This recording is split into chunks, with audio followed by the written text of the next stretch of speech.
moins 296, 0.84. Les énergies de liaison, je ne vais pas utiliser. Voilà le cycle de S avec la décomposition en atomes simples. Voilà, pour retrouver voilà les énergies de réaction. Je ne vais pas le faire par cette méthode là, donc je prends directement celui-ci, delta H F. Bien sûr c'est un gaz, SO2 sera un gaz. Voilà. SO2 est un gaz, hein, il vous le dit, delta HF à l'état standard c'est un gaz. Donc j'indique, voilà, c'est une information supplémentaire, que c'est un gaz. Alors, ces considérations ont conduit les chimistes à conclure que les liaisons SO du dioxyde de soufre ont un ordre de liaison au moins égal à 2, contrairement aux liaisons OO de l'ozone qui sont de l'ordre 1,5. Alors, la production. Voilà. Alors, voilà comment on le produit. Le dioxyde de soufre peut être préparé par combustion du soufre élémentaire. Donc, par oxydation, si vous voulez. Et ici, ce que je fais, je suis en train de faire justement une réaction d'oxydation. Mais, bien sûr, la réaction donc, de combustion, c'est C plus O2 donne du CO2. Mais s'il y a des hydrocarbures, si on a en présence d'hydrocarbures voilà, d'alcool, voilà, contenant de l'hydrogène, carbone-hydrogène, on a C du carbone avec de l'hydrogène, plus O2 donne CO2 plus H2O. Voilà. Mais ici, c'est du S, et en combustion, donc en oxydation, ici, c'est S plus O2. Ça donne du SO2. Voilà. Donc, je pourrais déjà écrire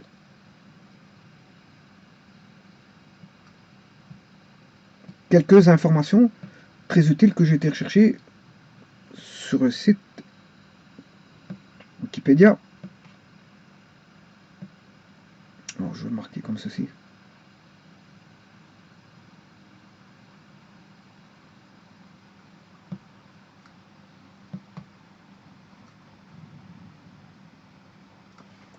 C, non, c'est du soufre, je m'excuse, c'est pas du carbone. S plus O2 donne du SO2. Alors, je dirais même plus. 1S, elle est simple à équilibrer, hein. Un S plus O2 donne un SO2. Voilà, elle est très simple. Hein. On a un soufre, un oxygène, voilà, on a un SO2. Par contre, le soufre, c'est solide. L'oxygène, il est gazeux. Et le SO2, ils vous l'ont dit, il était gazeux. Voilà. Alors maintenant, ce qu'on sait aussi, c'est que la variation d'enthalpie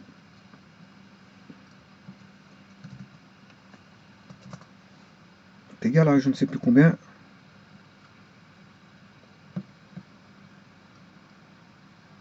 Moins 296.84. Moins 296.84. Moins 296.84. Donc c'est bien une réaction de combustion qui est exothermique. Hein. Voilà, kilojoules pour une mole. Ça c'est le delta H de la réaction. Bien sûr, bon, vous comprendrez que c'est à l'état standard et c'est l'enthalpie de formation. Bon, ça, on est d'accord. Voilà, c'est-à-dire à 298 Kelvin et à 1 bar ou une atmosphère. Voilà, ça reste valable à une atmosphère.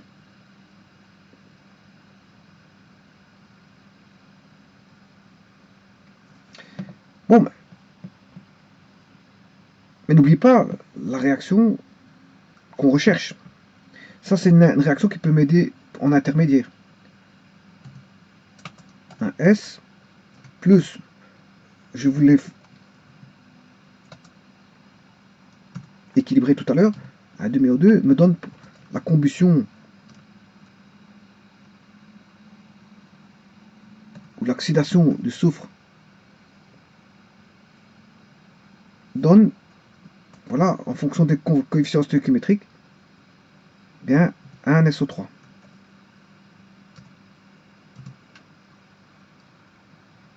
Alors ce qu'on sait déjà, c'est que ici le S, il sera solide, le O2, il sera gazeux,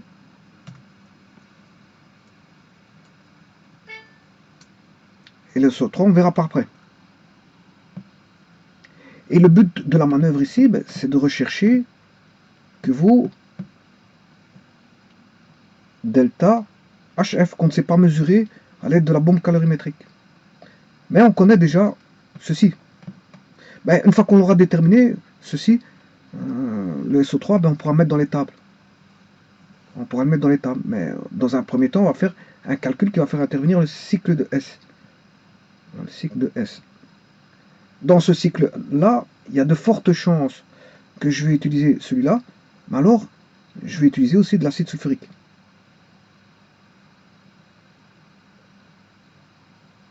Il y a de fortes chances que je vais utiliser ceci, d'après la lecture que j'ai lue tout à l'heure.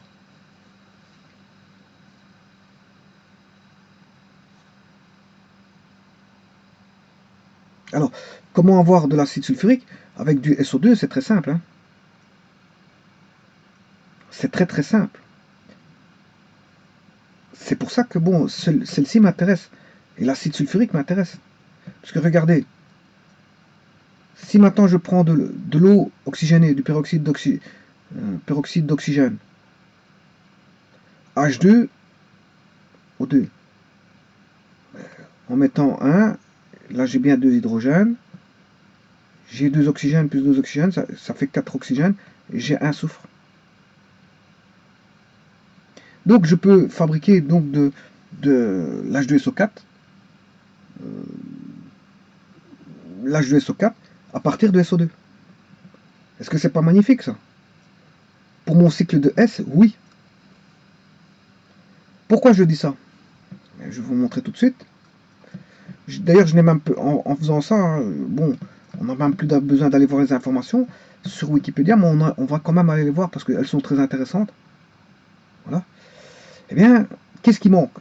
Et il manque, pour faire mon cycle de S, d'éliminer certaines choses. Je pourrais éliminer le SO2, puisqu'il est le SO2 sera là, et il sera là. Donc il y a moyen de l'éliminer. Par contre, ben, il faut maintenant éliminer l'H2SO4 et l'eau, et l'H2O2. Voilà. Mais faire intervenir le SO3. Alors comment je pourrais faire intervenir le SO3? Bien, en fabriquant de l'acide sulfurique à partir du SO3. Alors comment on fabrique l'acide sulfurique à partir du SO3? C'est la même réaction que celle-là. Simplement, H2SO4. Si j'utilise SO2, il faudra de l'eau plus oxygénée. SO2 avec de l'eau plus oxygénée, puisque on a déjà un oxygène, moins d'oxygène dans le SO2 que dans le SO3.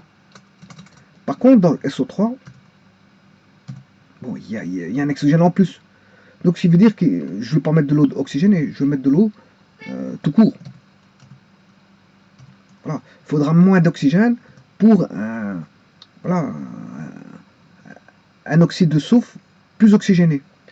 Je mets de l'eau moins oxygénée, qui est l'H2O, avec un oxyde de soufre plus oxygéné. Voilà. Et ça, j'obtiens aussi remarquez que j'obtiens quoi? De l'H2SO4.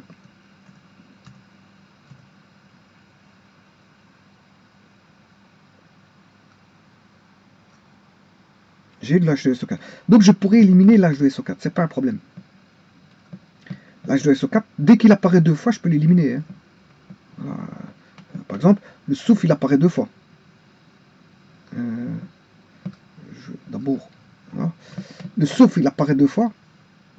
Donc, c'est une façon d'éliminer dans les réactions de S, faire des éliminations. SO2, SO2, je peux les éliminer. Une fois qu'ils apparaissent comme ça en intermédiaire,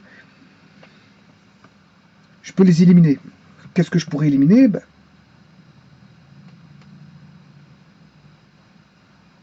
SO4, H2SO4. Je pourrais l'éliminer, voilà, par des combinaisons linéaires, bien sûr, hein, mais il faut qu'il soit présent 2 fois.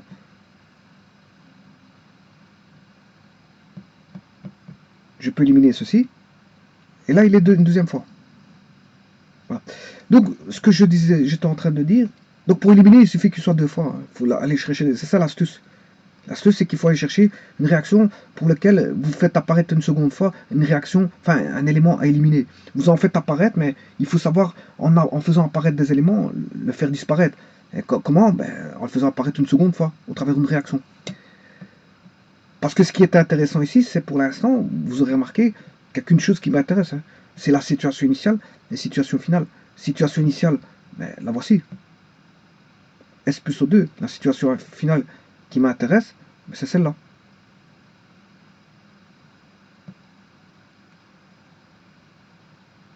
Ou plutôt, ouais, non, non, je me suis trompé parce qu'il faut mettre voilà, la situation initiale, elle est là.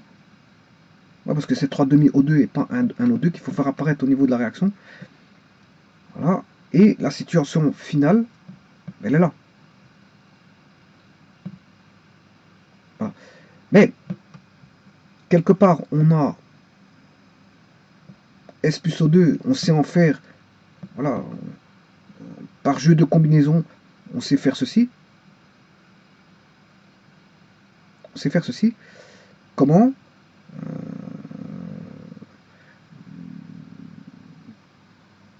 Voilà, on verra. On verra comment. Mais en tout cas, j'ai de l'oxygène et du soufre. Le SO3, je l'ai. Le SO3, je l'ai. Où? Ben, j'en ai ici.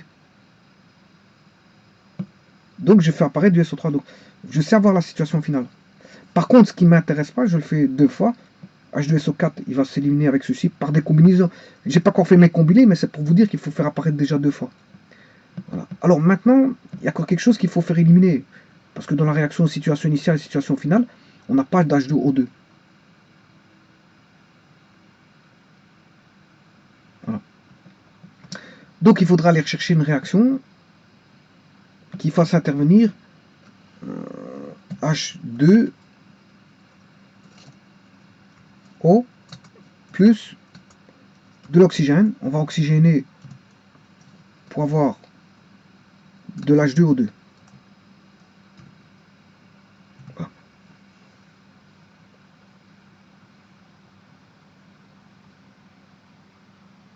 Alors là, j'ai un oxygène. Voilà. Alors là, pour en avoir un, il faut 3 demi. Au 2, j'en ai bien un. Et là, j'ai bien H2. 3 demi de 1, ça fait 2 divisé par 2, ça fait 1. Non, c'est 1 demi. 1 demi de 1, ça fait... Voilà, 1 demi de 1, ça, 1 demi de 2, ça fait 1. Donc, et 1 plus 1, ça fait 2. Voilà, c'est plutôt ça. Voilà. Et maintenant, je peux éliminer, j'ai fait apparaître l'H2O2 et l'H2O2 ici. Donc ça, je peux m'en tirer. Là, maintenant, j'ai bien un O2. J'en ai qu'un seul. Par contre, là, j'ai un demi. Donc, je sais combiner pour essayer d'avoir mon 3 demi ici.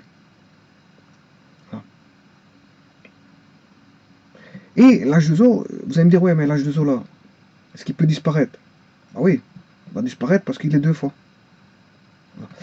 Maintenant, le tout, c'est de faire les combinaisons, d'aller chercher les enthalpies de chacune de ces réactions-là, pour autant qu'on sache les avoir. Bon, en tout cas, on a tout éliminé. Maintenant, je n'ai que la situation initiale et la situation finale. Mais maintenant, il faut chercher les combinaisons linéaires pour lesquelles je puisse avoir tout ça. Et voilà.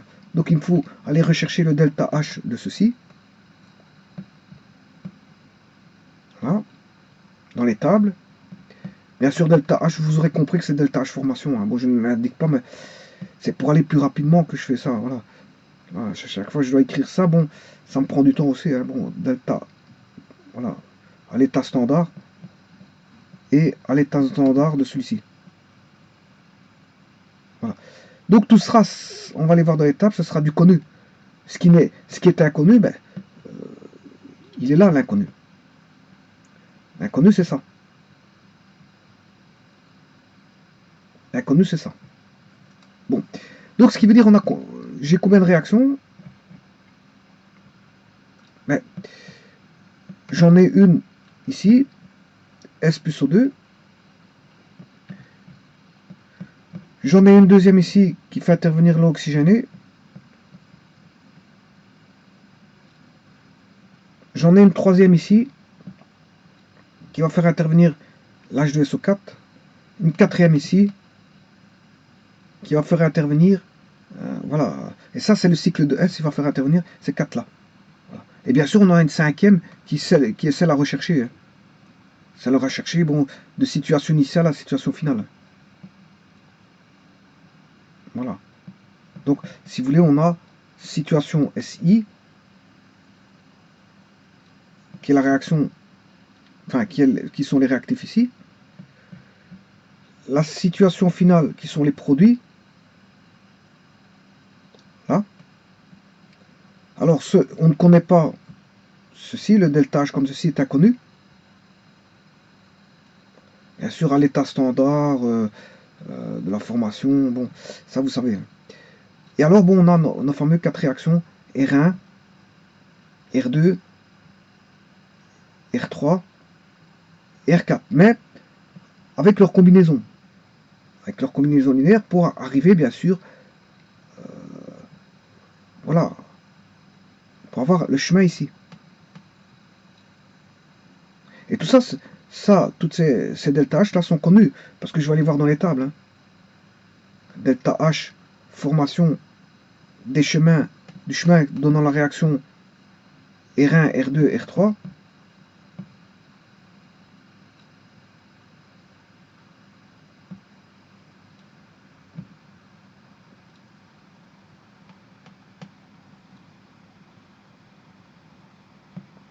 Voilà, le chemin, le voici. C'est un chemin intermédiaire qui va nous aider pour trouver la réaction. Et ça, c'est possible parce qu'il y a conservation de l'énergie. Ça, c'est les quatre réactions que sont équation 1, 2,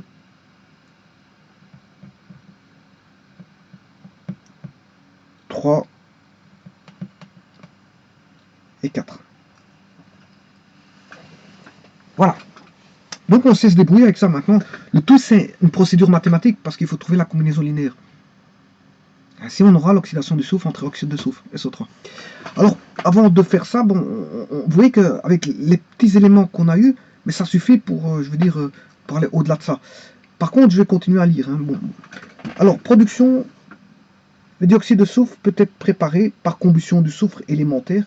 Voilà. On prend du soufre, on fait une oxydation, on obtient du SO2. Alors, on peut l'obtenir aussi par combustion du sulfure d'hydrogène ou de composés organosulfurés, par exemple H2S.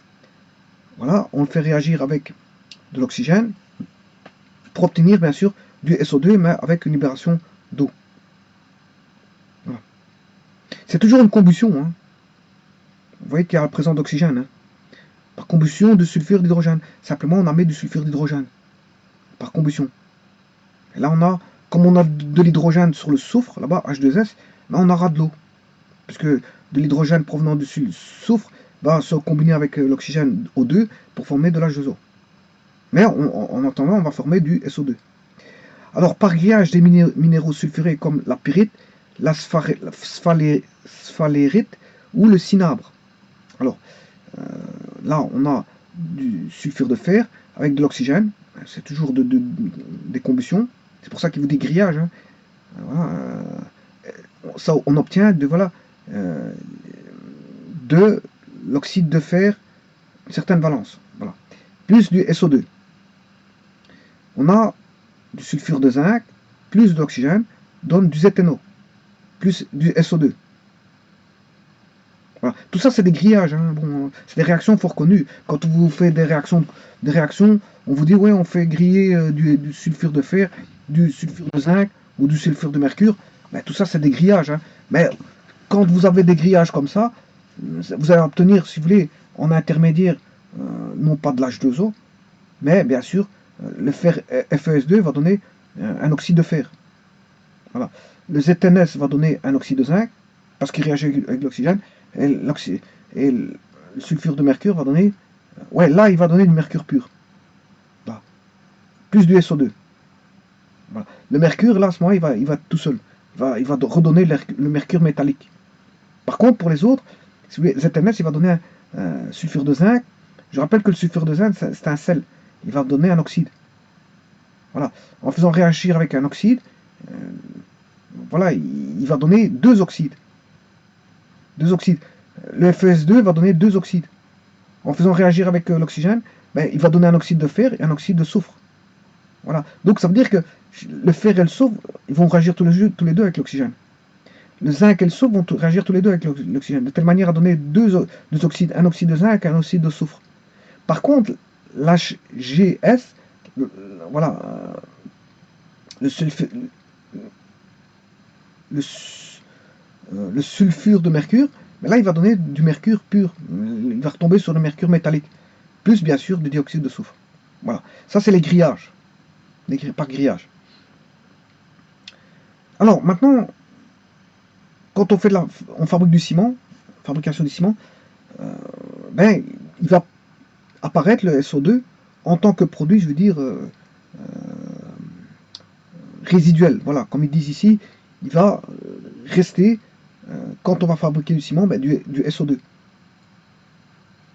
Bon, c'est-à-dire qu'on a du SaSiO3 et CaSO4 sont chauffés avec du coke et du sable, donc du dioxyde de silicium, parce que le sable c'est du dioxyde de silicium qui contient de la silice. Hein, et le silice, c'est pas. Voilà, on a des silicoses avec la silice, hein, avec le sable. Voilà. Euh, on peut avoir des. Oui, parce qu'il y a des composés silicium. Hein. Dès le moment où vous avez de la silice, à ce moment-là, il faut faire très attention. Voilà. Alors, la silice, on la retrouve dans les roches, en général. Voilà. Alors, CaSiO3 contient déjà lui-même de la silice. CaSO4, c'est du sulfate de calcium. Voilà. Alors, on fait réagir du CaSO4 avec du SiO2 plus du carbone. Hein, carbone du coq. Hein. Attention parce qu'il y a le carbone graphite aussi. Ici, c'est du carbone euh, du coq. Parce qu'il y a le carbone graphite. Ici, c'est le carbone du coq. Alors, carbone du coq plus sulfate de calcium plus voilà, dioxyde de silicium, mais ça donne du CaSiO3 plus voilà, du SO2. Voilà, c'est un résidu. Et bien sûr, plus du dioxyde de carbone. Voilà. Pourquoi? Parce qu'on retrouve du carbone du coq là-dedans, plus bien sûr de soufre provenant du CaSO4. Voilà. Donc c'est normal que le carbone et le soufre vont intervenir là-dedans pour donner du. Je m'excuse, le carbone du coq. Oui, ce que je voulais dire, c'est que on a le carbone du coq et l'oxygène. Bon, vous voyez, il y en a plusieurs. Hein. SiO2, il y en a déjà deux dans les ici. Et il y en a quatre dans le CaSO4, le sulfate de calcium, il y en a quatre. Donc le carbone va réagir avec ces oxygènes-là pour former du SO2. Voilà. Par contre, le soufre qui se trouve dans SO4, ben, il va se décomposer en SO2. Voilà. Voilà, ça c'est produit résiduel de la fabrication du ciment. Alors par l'acide sulfurique, voilà, par l'acide sulfurique chaud sur la limaille de cuivre, ben, on prend de la limaille de cuivre qui est Cu, voilà, plus bien sûr de l'acide sulfurique H2SO4, mais ça va donner du sulfate de cuivre, ça vous le savez très bien, parce que bon, voilà.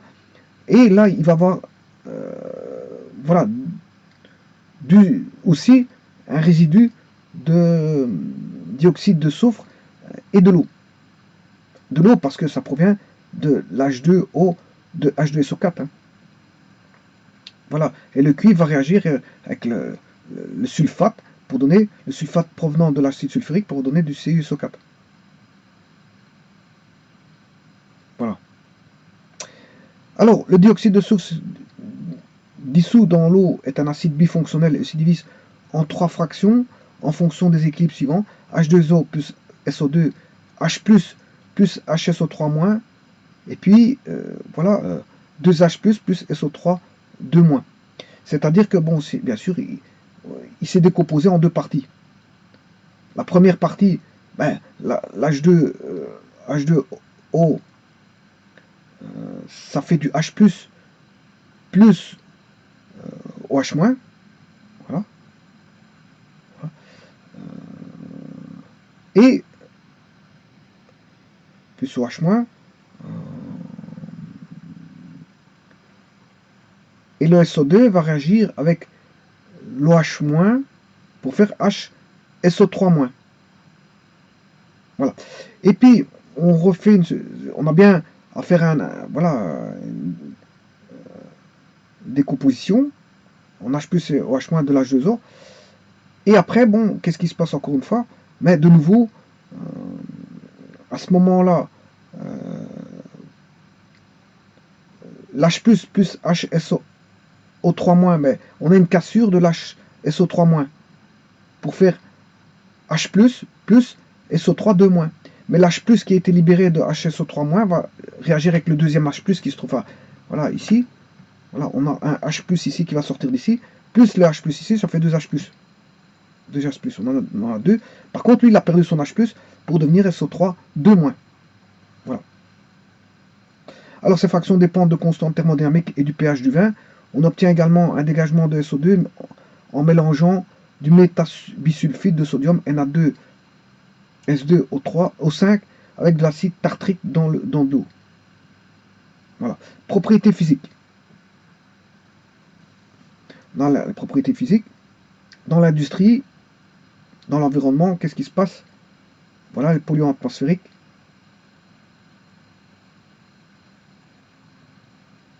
En vinification, voilà, et la santé, réglementation, ce que ça donne.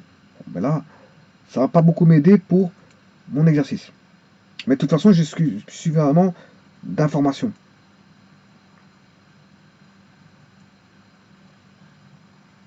J'ai suffisamment d'informations. Ouais, ici, ils vous disent que c'est un produit naturel des volcans, hein, SO2. Les volcans, voilà, provoquent, voilà, du SO2.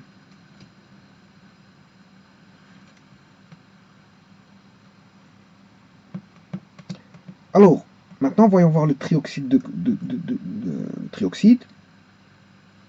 Trioxyde de soufre, jadis également appelé anhydride sulfurique, est un composé chimique de formule SO3. Cet oxyde de soufre, élément non métallique, est un os solide cristallisé incolore fondant dès 6,9 degrés Celsius. Il se présente souvent sous forme de particules blanches par dépôt de ces fumées. Entre 16,9 et 44,8, il est liquide. Voilà, donc il est liquide.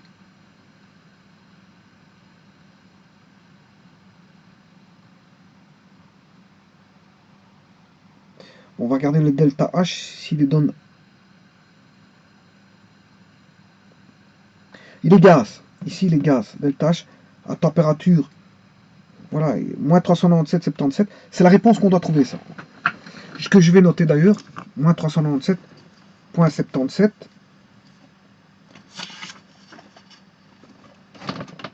SO3, moins 397,77. C'est la réponse à trouver. Voilà. Donc dans l'exercice que je suis en train de faire, là, je vais terminer de lire les dernières informations ici. Et puis j'entame l'exercice. Voilà. Donc il se présente souvent sous forme de particules blanches par dépôt de ces fumées.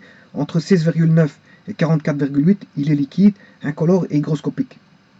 C'est un polluant majeur de l'atmosphère terrestre résultant de l'oxydation du dioxyde de soufre. Il provient du SO2 et notamment responsable des pluies acides. Il est produit industriellement comme précurseur de l'acide sulfurique, principalement dans le cadre de procédés de contact. Voilà. Donc ici, de toute façon, j'ai fait intervenir l'acide sulfurique. Hein. J'ai fait intervenir l'acide sulfurique H2SO4. Vous voyez ici, il va intervenir. Voilà. SO3 plus H2O donne H2SO4. Voilà, précurseur de l'acide sulfurique principalement dans le cadre de procédés de contact. La molécule SO3 en phase gazeuse et trigonale et plane avec une symétrie des 3H, comme prédit par la théorie VSEPR. En phase gazeuse, il est en équilibre avec le trimère SO3, S3, je m'excuse, pas SO3, c'est S3O9. La constante d'équilibre est Kp égale 1 en atmosphère moins 1 à 25 degrés Celsius et delta H est égal à 125 kJ par mol de SO3O9. Voilà, mais ça ne nous intéresse pas parce qu'on est dans SO3 et pas dans ce voilà,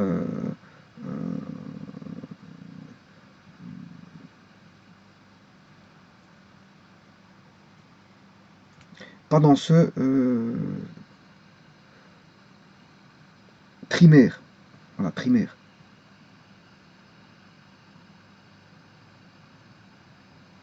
Voilà, parce que SO3, c'est un S3O9 est un trimère.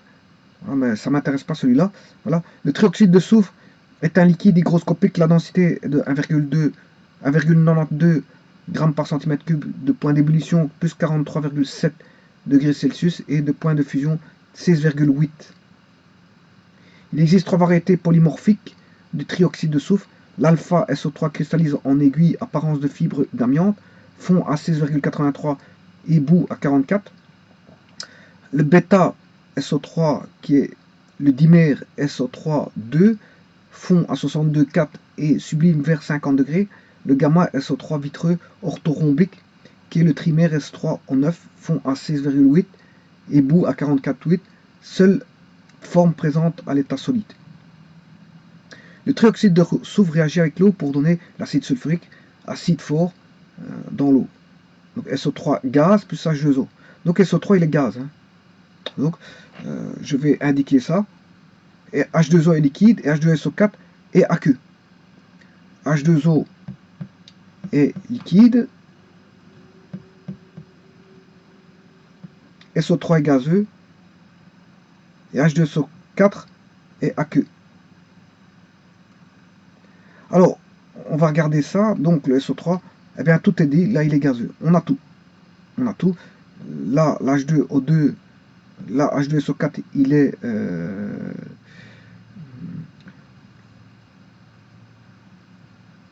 aqueux. Voilà. Le SO3, il est gazeux. SO3, il est gazeux. Voilà.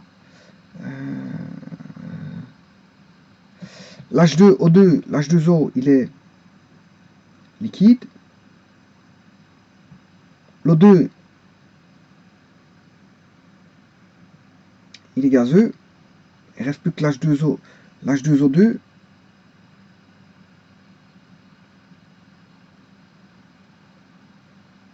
Oui, il me reste encore ces deux états-là. H2O2 et SO2.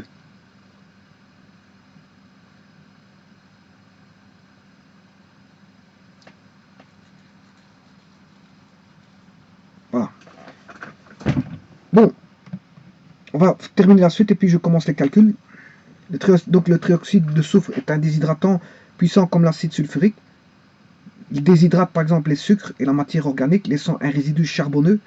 Le trioxyde de soufre pur est extrêmement agressif vis-à-vis de la plupart des matériaux par piqûre de surface. Les attaques à chaud de différents minerais par l'acide sulfurique libèrent lors des procédés industriels des quantités non négligeables de trioxyde de soufre non consommées. L'atmosphère environnante générée par défaut de filtre efficace se révèle en pratique corrosive, et ceci d'autant plus que l'air en présence peut contenir d'autres fines dispersions de poussière saline, chlorure de sodium, potassium, sulfate, etc. Donc il faut mettre des filtres pour l'environnement.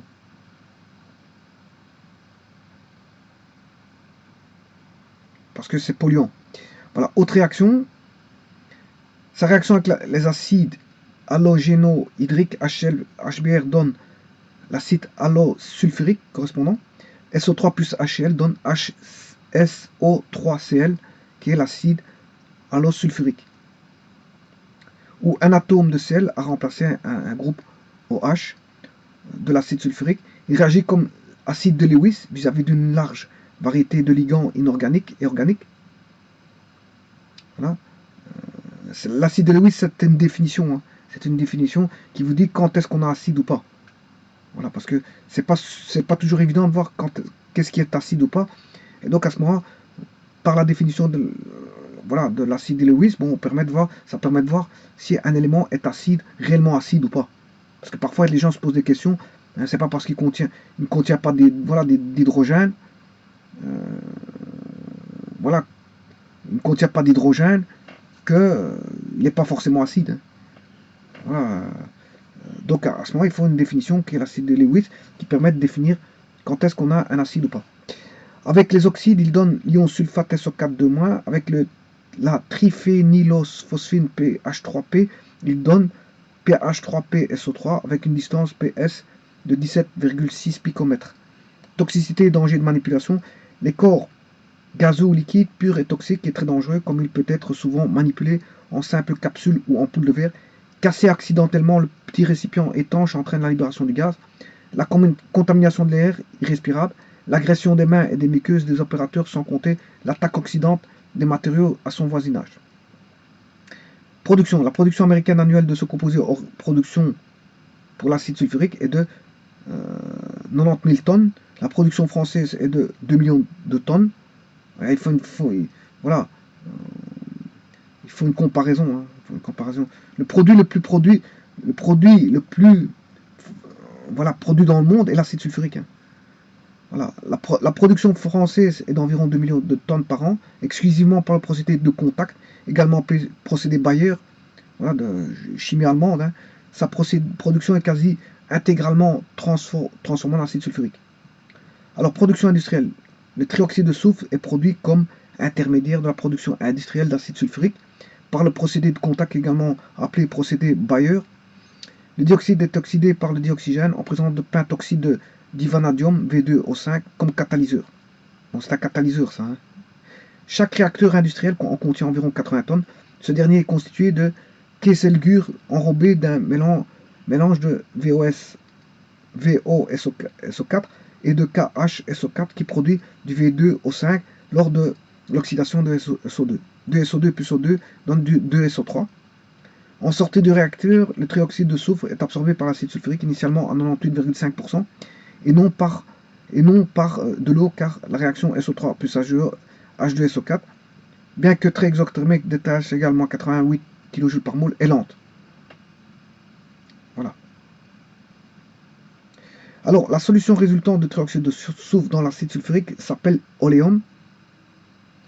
L'acide sulfurique pouvant être considéré comme un mélange particulier, un H2O avec un SO3, l'oléum est donc un mélange de un H2O avec X SO3, X plus grand que 1. Le trioxyde de soufre est infiniment soluble dans l'acide sulfurique. Le trioxyde de soufre et l'acide sulfurique sont en équilibre avec l'acide disulfurique H2S2O7. Donc H2SO4 liquide plus SO3 gazeux donne l'acide disulfurique H2S2O7 liquide. Alors là, il vous détaille le procédé de Bayer. Le procédé de Bayer consiste à faire passer donc le mélange de dioxyde de soufre et d'air dans un premier lit de catalyseur. La transformation est de 90%, le mélange passe dans un second lit, ce qui pousse le taux de conversion à 98%. Après le quatrième lit, la conversion est quasiment totale, presque pure, voilà, 99%, et le trioxyde de soufre formé est refroidi à 200 degrés. Il est alors conduit dans une tour d'absorption. Cette succession de lits permet d'une part d'augmenter le rendement du procédé, mais surtout de limiter les rejets de dioxyde de soufre à 350 parties par million dans l'atmosphère. Alors, l'histoire de la production du SO3, le procédé des chambres de plomb préexistait au procédé Bayer en 1954. Il permettait encore 57% de la production de trioxyde de soufre en 1979. Seul 1% de cet oxyde était produit par les chambres de plomb. Procédé maintenant totalement disparu. C'est ce que je vous ai dit auparavant. C'est qu'il y a beaucoup de réactions et de process industriels qui ont disparu. Hein. Notamment beaucoup de procédés industriels. Il en existait fameusement. Ils ont disparu parce qu'il y a des nouveaux. Voilà, c'était peut-être coûteux. Le process était coûteux. Le process était un peu trop vieillot. Le process était, je veux dire, pas d'actualité. Le process n'a plus d'intérêt parce que bon, il n'y a plus d'intérêt de fabriquer un tel produit. Voilà. Les process de fabrication font l'objet, bien sûr, de réactualisation. Hein. Ils suivent aussi, les process de fabrication suivent aussi, je veux dire, ils s'adaptent en fonction du temps. Un process n'est pas l'autre. Il y a des milliers de process de fabrication qui ont disparu. Des milliers et des milliers. Et ce qui est intéressant, c'est que beaucoup de ces process ne sont pas connus.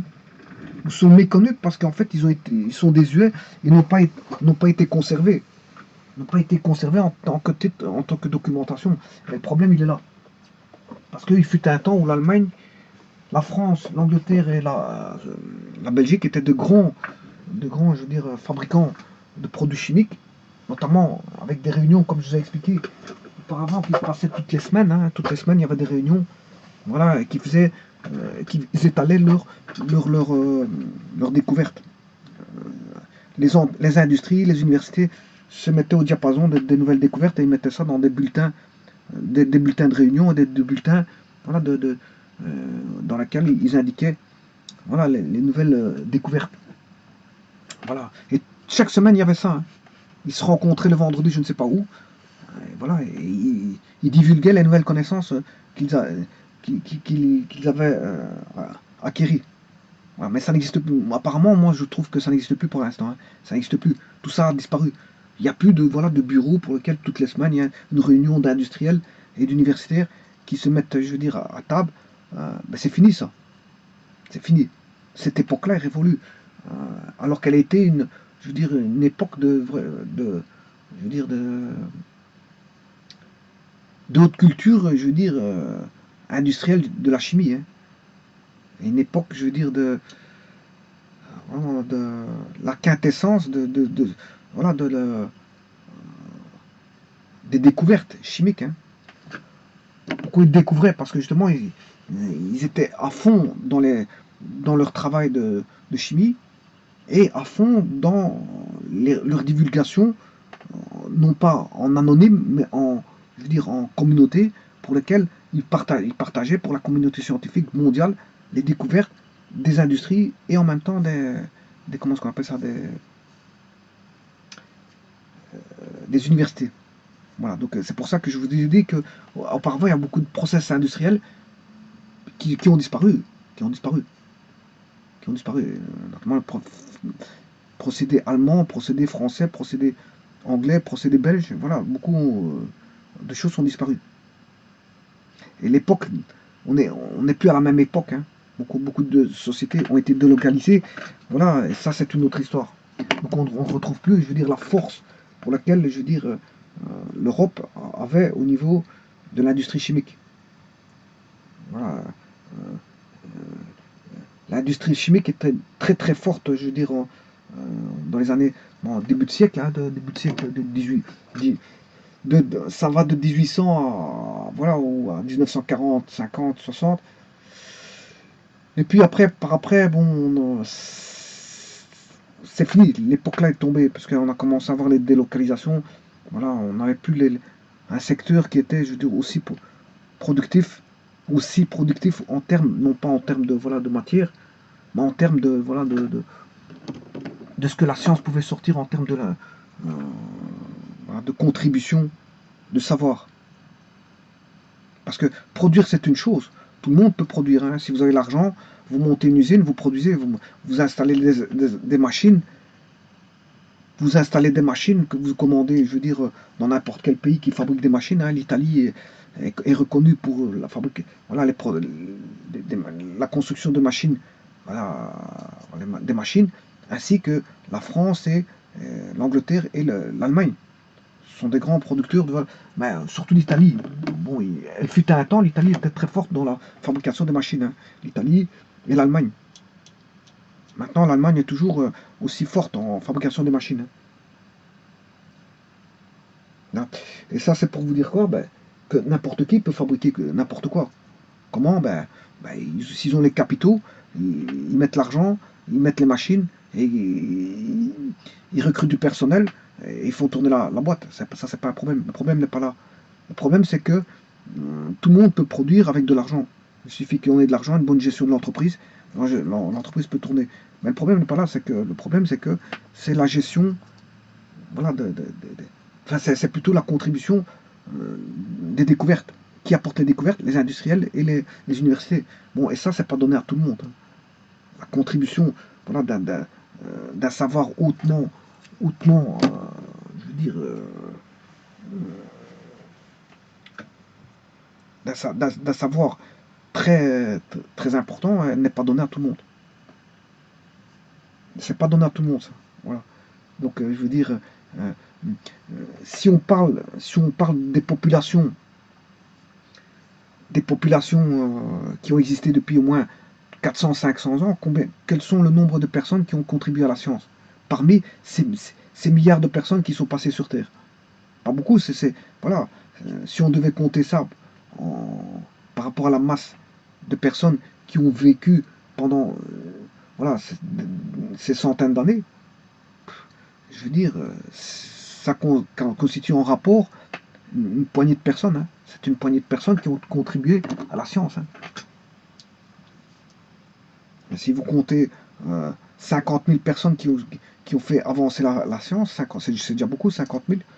Ben 50 000 sur les milliards de personnes qui sont passées sur Terre, je vous prie de me croire que c'est pas donné à tout le monde de faire avancer la science. Hein. C'est pas donné à tout le monde. Alors, on a eu des grands scientifiques qui sont peut-être passés sur Terre, mais ces personnes-là sont comme, je veux dire,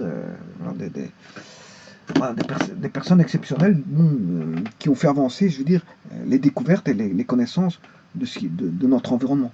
Voilà. Ceci étant dit, bon, c'est pour ça que je vous disais que les process industriels, voilà, beaucoup de process industriels ont disparu. Alors, au laboratoire, le trioxyde de soufre peut être obtenu au laboratoire par une double distillation de l'oléum dans un appairage en verre. Une petite quantité de permanganate de potassium est généralement ajoutée pour oxyder les traces de dioxyde de soufre. Haute production. Le trioxyde peut être produit par thermolyse de sulfate à température élevée. Ce procédé n'est pas industriel. Le trioxyde de soufre est produit pour lui-même en quantité faible au regard de ce qui est converti en acide sulfurique. Il lui est adjoint un additif pour empêcher de polymériser. Il s'agit le plus souvent d'oxyde de bore B2O3. Voilà. Vous voyez qu'il faut penser à tout. Hein. Il faut mettre des catalyseurs, des choses qui vont éviter de polymériser, des filtres, etc. etc. Voilà, bon, ben on peut commencer nos calculs. Nos réactions, on les a. Donc je vais aller chercher, voilà. On a du S plus O2, qui est notre première réaction, qui va nous donner du SO2. Alors la table des enthalpies, S plus O2 va nous donner du moins 296.9. Est-ce que c'est vrai? S plus O2, moins 266.9. Ok, on est d'accord. Moins 209, c'est parce que peut-être qu'il faut tirer ici. Moins 266.9. Dans la table,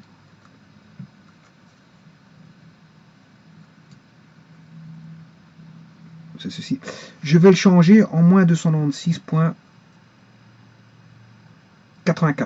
Moi, je vais le mettre un peu plus précis, mais voilà. Moins 2.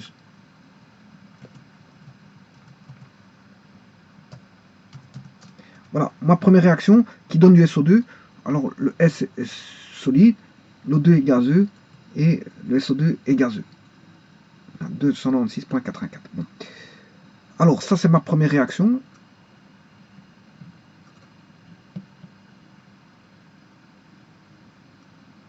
Voilà. Elle est là. Kilojoules par mol, hein, c'est le delta H. Alors, la seconde réaction, je vous avais dit que c'était le SO2 avec l'H2O2. Voilà. Le SO2 plus H2, c'est celle-ci. Qui donne de l'H2SO4 aqueux.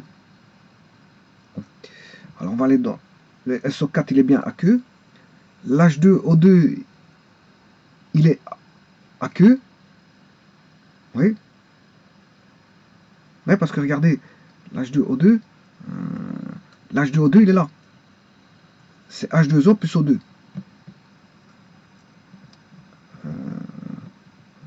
H2O plus O2. Donc, lui, il est aqueux.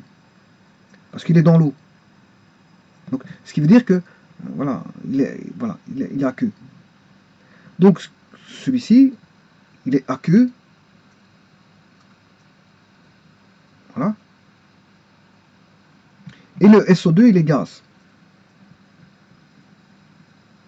SO2, il est gaz. Voilà, on a tout. On a tout. Bon, maintenant, on va les mettre tout ça. Alors, le SO2, il est gaz, je viens de vous le dire. H2O2, il est aqueux. H2SO4, il est aqueux. Pourquoi il est aqueux? Parce que regardez bien, ici, SO3, il est bien gaz. Oui, on l'a vu tout à l'heure hein, dans le site. L'enthalpie était donnée, je ne sais pas combien, pour SO3. Je ne sais pas si je l'avais indiqué. Pour SO3, je n'avais pas indiqué l'enthalpie. J'aurais dû. Oui, je l'ai marqué sur un papier, je m'excuse. C'est moins 397,77. Je l'avais noté. Moins 397. 77. Bon, et ça, c'est la réponse à trouver. Hein. Bon, moins 397, 77.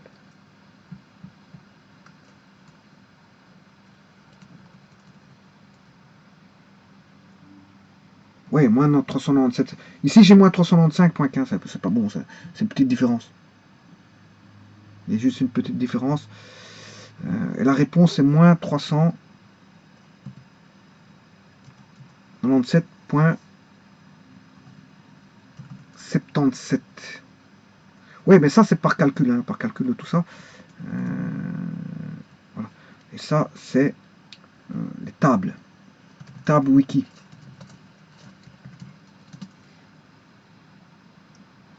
Bon, donc, ce qui veut dire que je vais aller dans les tables de l'enthalpie. SO3, c'est... Ouais, je vais garder quand même celui-là, moins 395.2.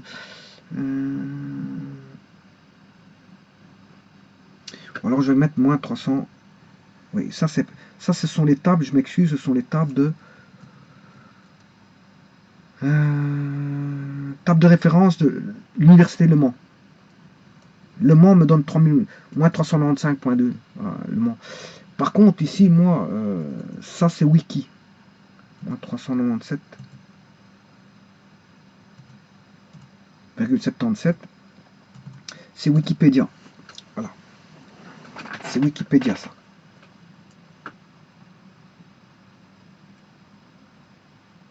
Bon.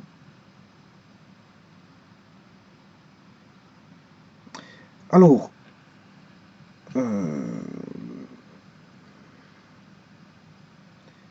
je vais aller dans la table des enthalpies de réaction pour créer cette réaction-là. Moins 395, là, moins 300. J'ai mis moins 395.2, j'ai pris celui-là. Bon, donc on a du soufre solide, plus, et là c'est pas bon, hein, du gaz, O2, mais là, S plus O2, ça fait SO4, et pas SO3. Donc, là, je dois mettre... j'ai un soufre, oui. Et je dois avoir 3 oxygènes. Mais j'en ai 2. Ici, j'ai O2. Pour avoir 3... Ben, il suffit de faire 3 demi. C'est 3 demi.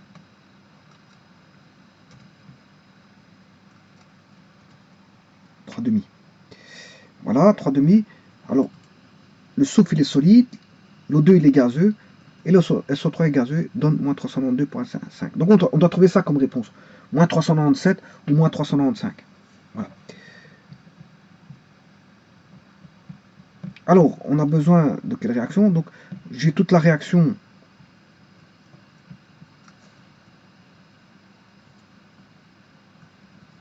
J'ai la réaction de SO3 qui est la réponse. Hein. Ça, c'est la réponse. Un S solide plus 3 demi. Si je dois trouver 3 demi. Je dois trouver ceci, moi. Je dois trouver...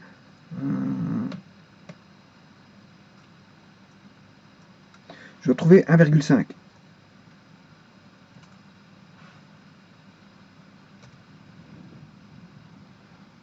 Voilà. Il faudra trouver 1,5.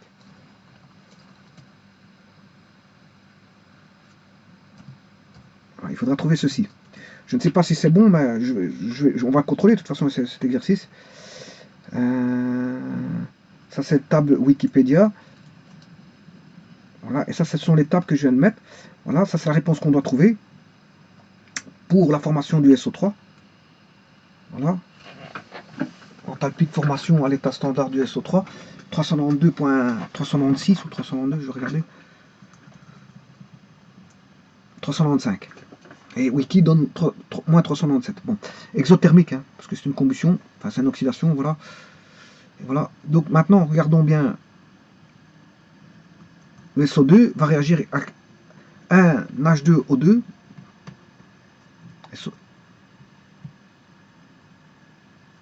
SO2.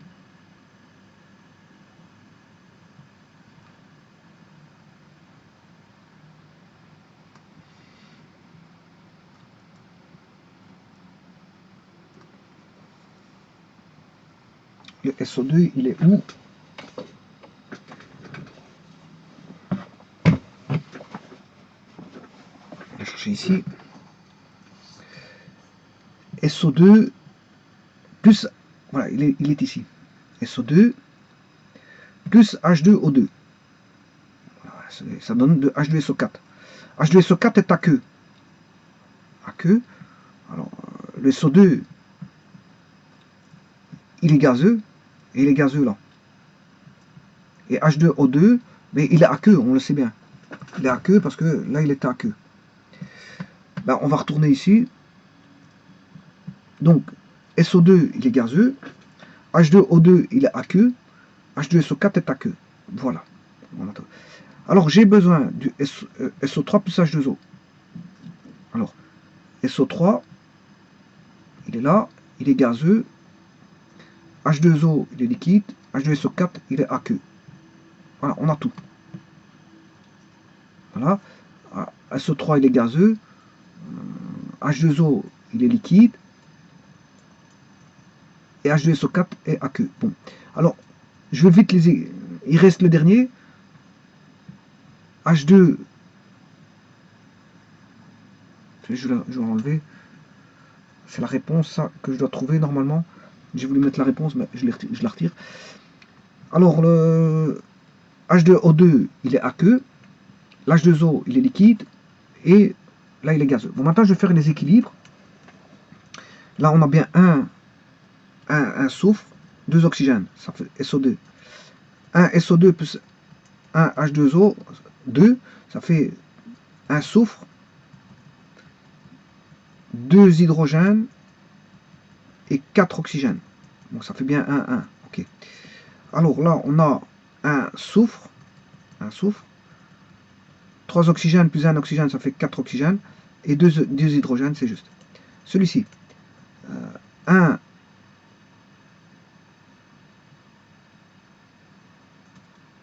O2, là on a O plus, là on a un H2,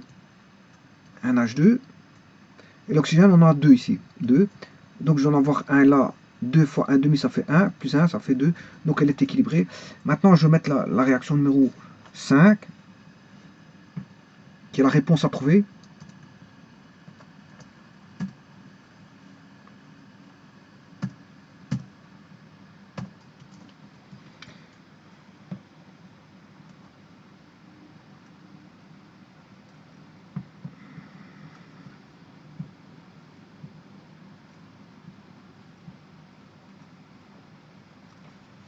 Un soufre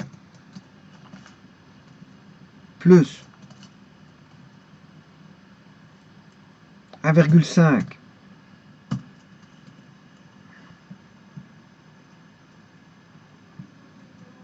1,5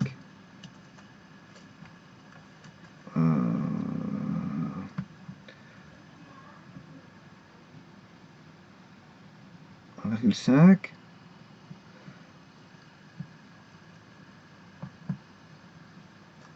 1,5 donc O2, voilà, est égal du 1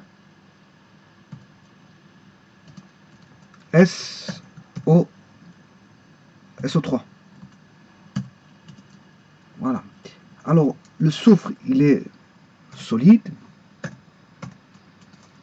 L'oxygène, il est gazeux. Et le SO3 est gazeux. Voilà. Donc, on a bien ceci. Par contre, ici, je peux enlever le 1,5 ici. Voilà, le 1,5. Je sais bien que je dois trouver ceci. Voilà, par contre, lui, il est gazeux. Le SO3 doit être gazeux. Voilà. Et là, je vais regarder la réponse. On va regarder ce que ça donne. Normalement, on doit trouver ceci. Hein. On doit trouver les réactions là. Alors, je vais aller mettre les réactions dans les tables. Celle-ci, elle est déjà mise. Hein, le moins 296. L'enthalpie, moins 296,9, elle est déjà mise pour celle-là. Alors, je vais regarder SO2 plus H2O2 donne H2SO4. C'est 419,5. Moins 419,5. moins 419,5. Je retourne dans les tables. Donc c'est SO2 plus H2O2. SO2 plus H2O2. SO2. SO2 plus H2O2. Je ne sais plus que ce que je vais avoir.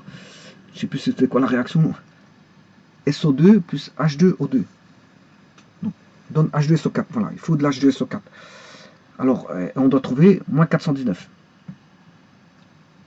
On va voir. L'H2SO4, il est là. Mais à partir de SO3 là.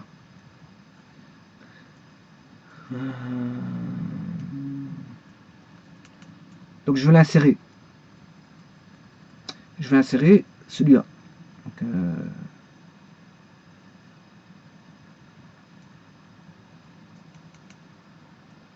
Oui.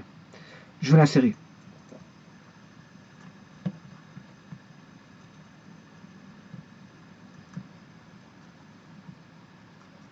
Voilà. H2SO4. Alors, c'est 1 H2O2. Ouais. 1 H2O2 qui est aqueux.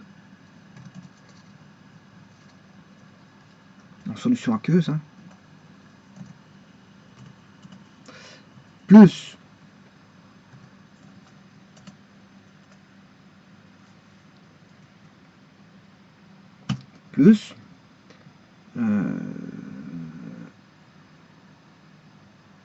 je ne sais plus c'était quoi. Le problème il est là. Table des enthalpies molaires. Oxydation. Plus SO2 gazeux. Plus SO2 gazeux. Plus SO2. Moi, je vais le noter parce que c'est vrai qu'après, moins 419,5. Ça fait moins 419,5. Voilà, c'est noté. SO2 gazeux.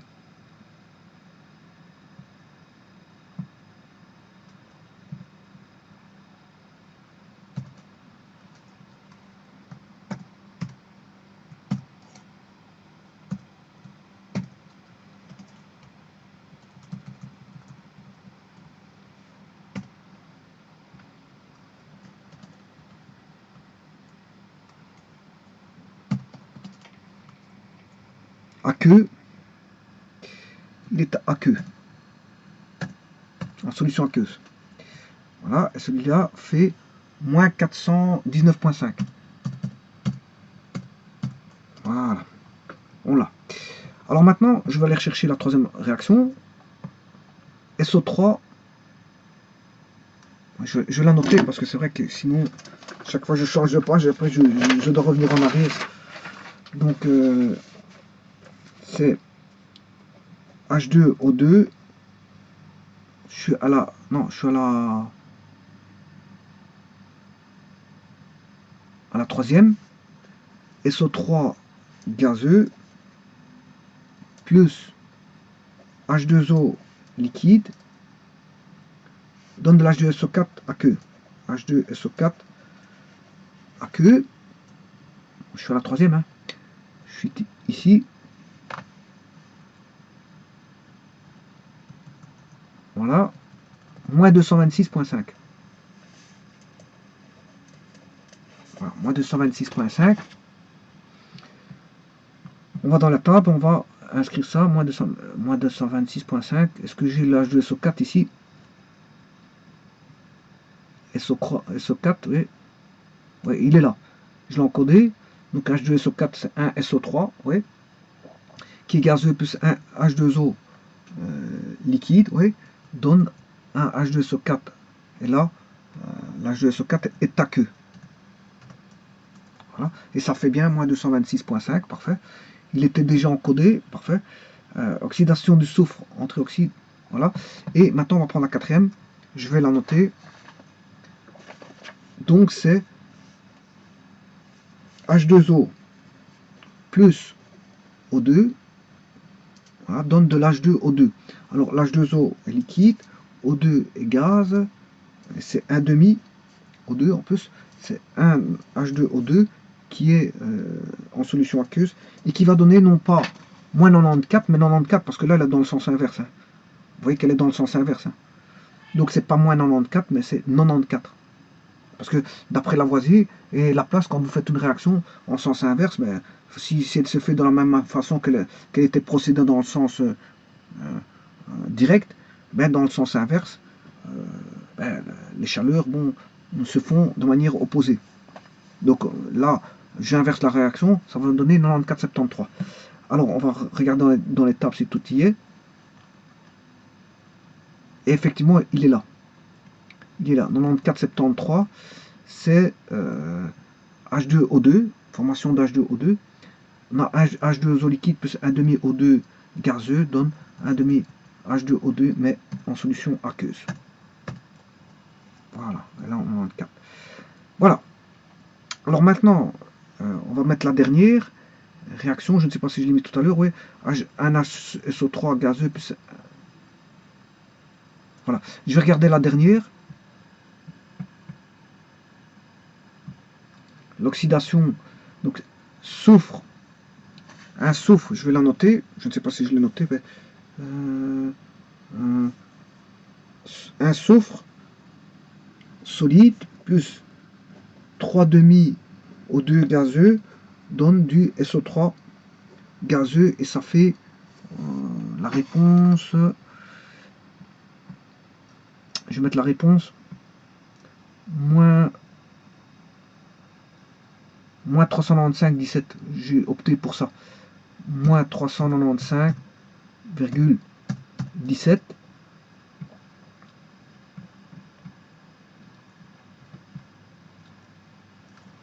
Voilà. Alors je vais regarder si c'est lié dans les tables. Apparemment c'est parce que je crois que je l'ai fait tout à l'heure, moins 395,17, moins 395,2, SO3 il est là. Oui, moins 395,2. Ouais, moins 395,2.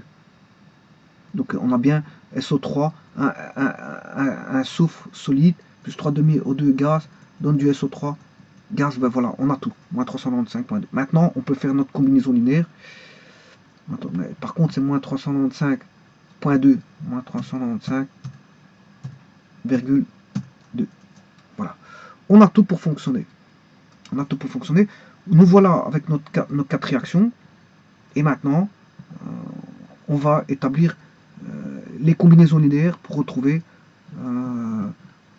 tout ça.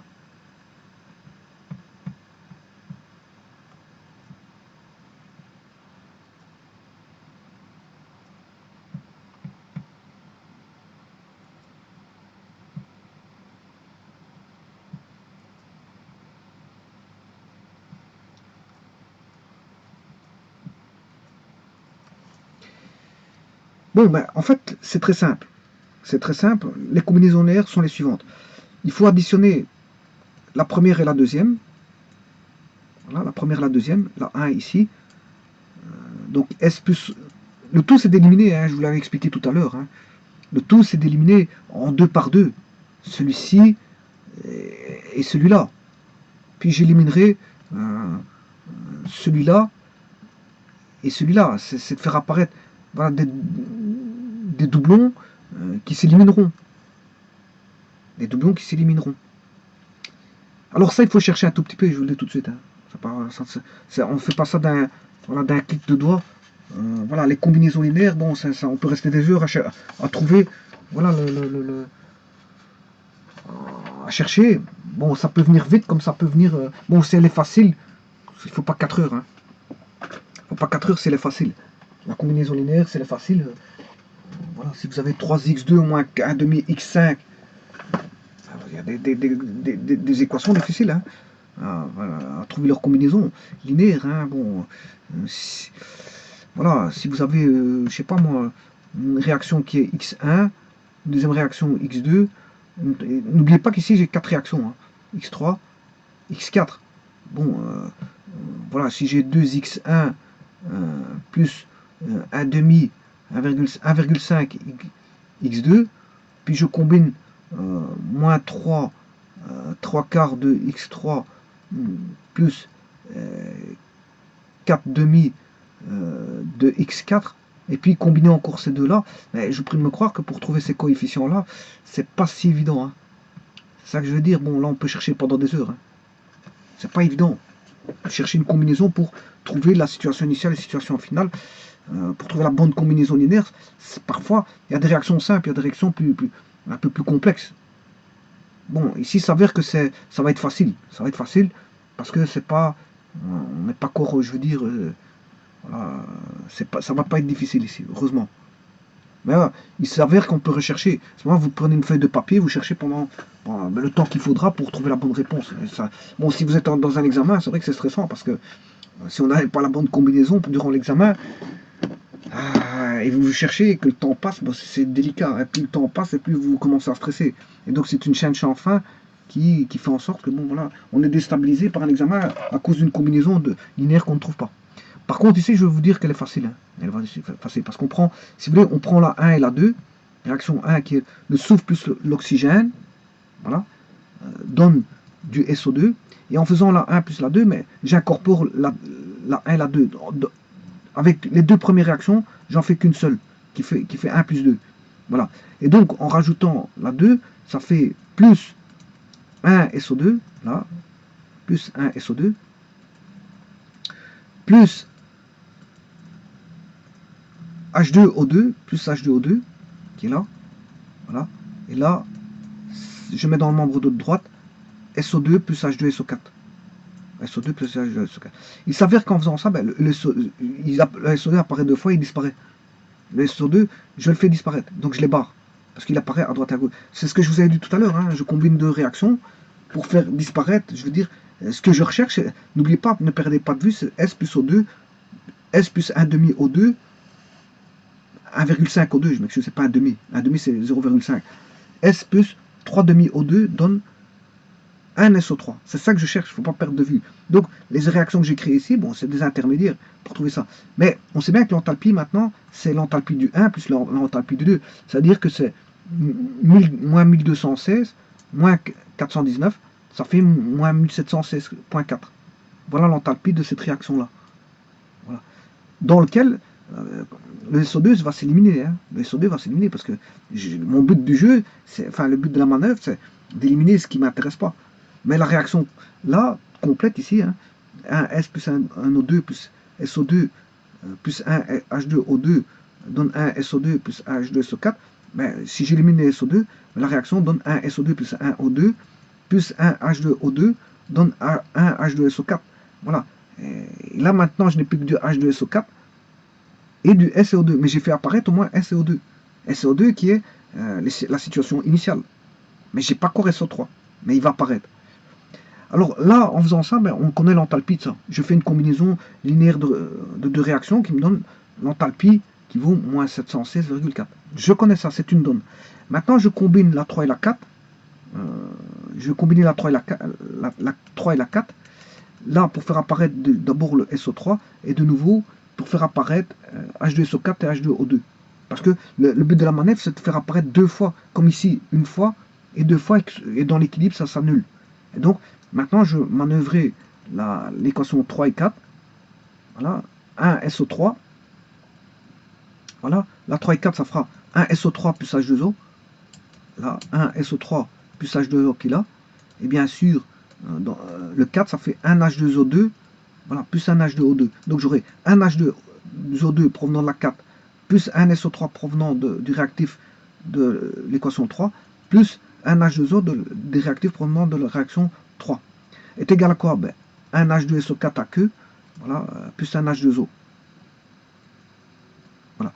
Donc là, si je reviens en arrière, le S il était solide, l'O2 il est gazeux, le SO2 était gazeux, le H2O2 il était aqueux, le SO2 est gazeux, l'H2SO4 est aqueux. Voilà.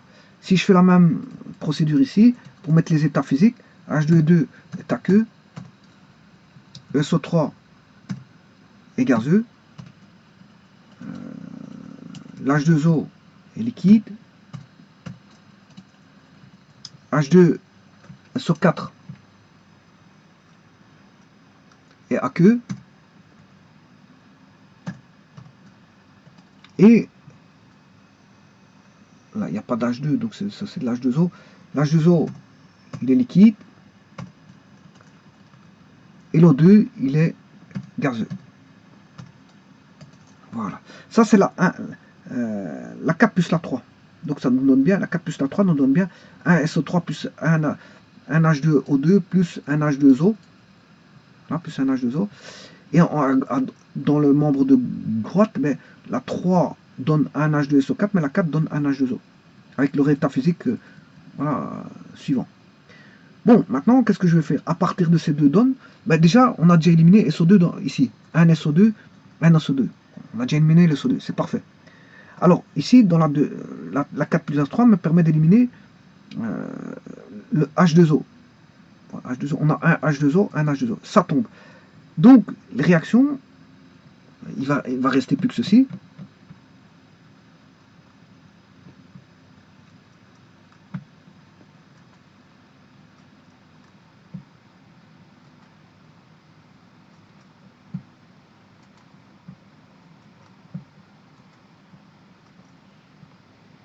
Bien sûr, il faut que je fasse la somme des enthalpies de la 3 et la 4. Hein. Donc, moins 226 plus moins 94, ce qui fait moins 321. Moins 321. Voilà, donc on a déjà ça. Alors, quelque part, qu'est-ce qu'on a? Dans les traitements intermédiaires, on a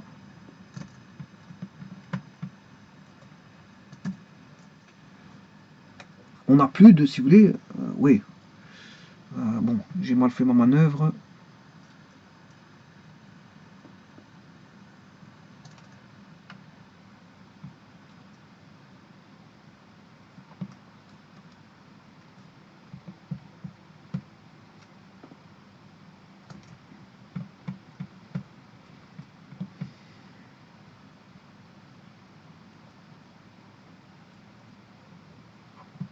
Mais il a pas pris les...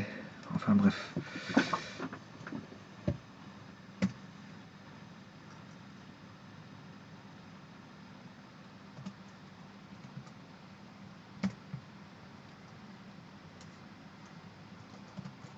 Là, on a toujours le soufre.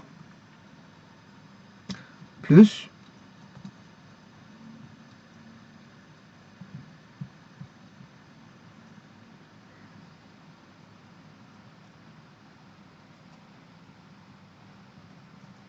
Alors, qu'est-ce qui a disparu ici?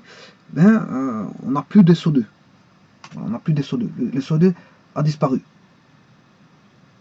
Voilà. On n'a plus de SO2.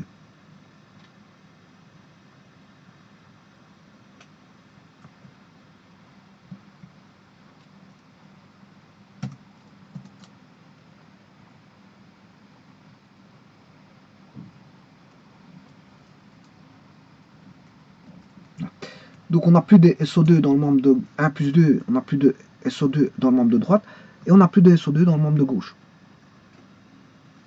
Voilà, bon, il ne nous reste plus que de l'H2SO4 ici dans le membre de... Voilà, ça c'est la réaction qui nous reste. Alors maintenant, je vais faire la seconde. 4 plus 3. Voilà.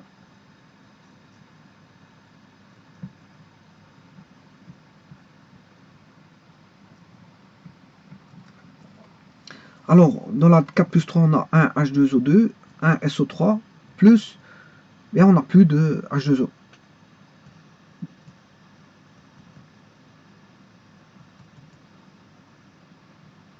On n'a plus d'H2O puisqu'il est éliminé avec l'H2O ici.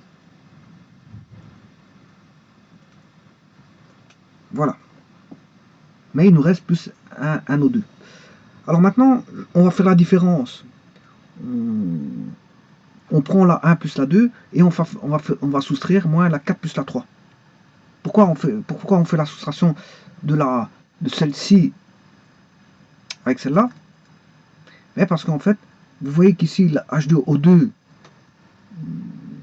la H2SO4, ils sont tous les deux. Ce que je dois éliminer,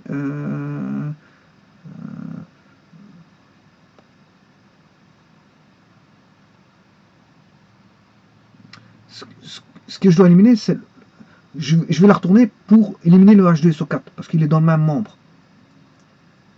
Il est dans le même membre, et H2O2 est dans le même membre ici. Ils sont tous les deux dans le même membre. La 4 plus la 3, le H2O2, il est dans le membre de gauche, et dans la 1 plus la 2, il est dans le membre de gauche. Donc, et le H2SO4 est dans le membre de droite, et l'autre H2SO4 dans le 4 plus 3 est dans le membre de droite. Donc ils sont tous les deux dedans. Donc en le retournant, il n'y a pas de problème. Voilà, et c'est ce que je fais. Donc ce qui veut dire que l'enthalpie va changer. Hein. Voilà, l'enthalpie qui était ici de cette valeur-là, moins 716,4, si je retourne la seconde, ben, ça sera plus moins 321, mais 321. Voilà, c'est ce qui se passe ici. 321. Voilà. En le retournant, on a, voilà. Et en le retournant, on a un soufre plus un O2 plus un H2O2, voilà, et qui va bien sûr s'éliminer. Celui-ci va s'éliminer. H2O2 va s'éliminer avec celui-là, un H2O2. Voilà. Alors, l'H2SO4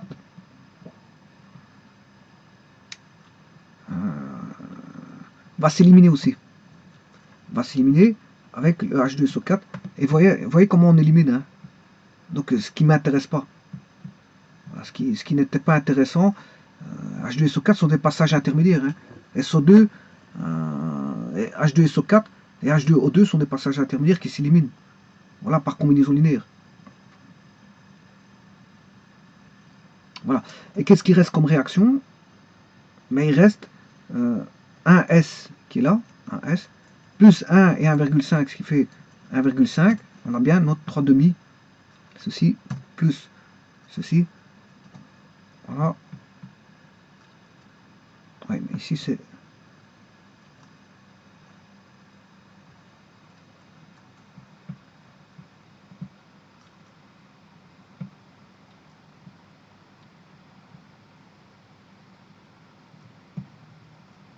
Voilà. 1,5, on a bien 1,5 au 2, c'est juste. H2SO4 s'élimine.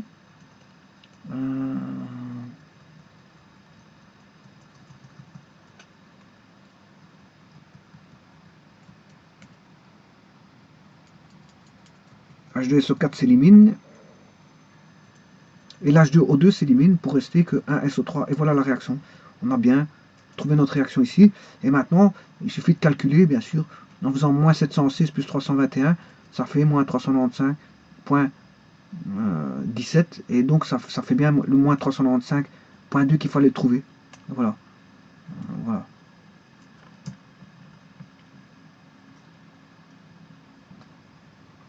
Et sur Wiki, c'est moins 397,77. Mais la réponse est là. Donc, vous voyez comment on pratique pour faire ce genre de...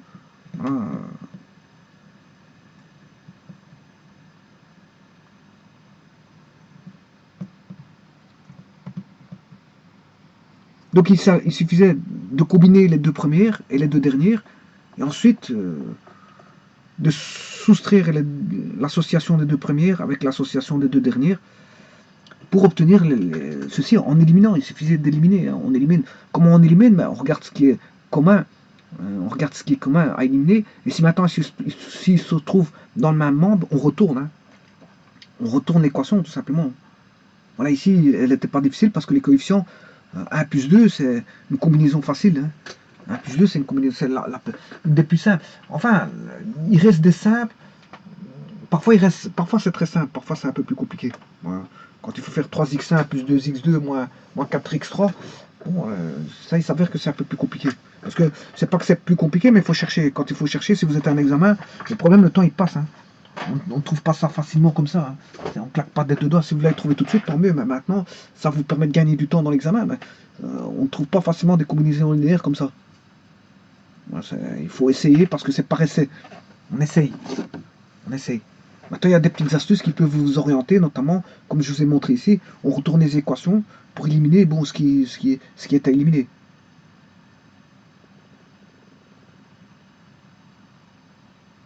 Voilà. Et donc ça, c'est l'oxydation du soufre en trioxyde de soufre. Maintenant, on a la valeur qui est donnée ici, on l'a trouvée, parce qu'on ne savait pas la mesurer par mesure directe, on peut la calculer par mesure indirecte, c'est-à-dire par la loi de S. Mais alors à ce moment-là, on a besoin de 4 équations. 4 équations, S plus O2, SO2 plus H2O2 donne H2SO4.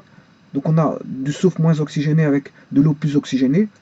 SO3 plus H2O donne H2SO4. Ça c'est du soufre avec de l'eau, c'est du soufre plus oxygéné avec de l'eau moins oxygénée qui nous donne H2SO4. Dans les deux cas on a H2SO4. Mais un provenant de SO2, l'eau de SO3, par contre là de H2O2, et là on retire un oxygène, ça fait H2O. Par contre là on avait un SO2, on en rajoute un oxygène, on a SO3, là on a H2O2, on retire un oxygène, ça fait H2O. Et dans tous les cas de figure, on a un équilibre qui donne H2SO4 en milieu aqueux, parce que on a de l'eau. Voilà.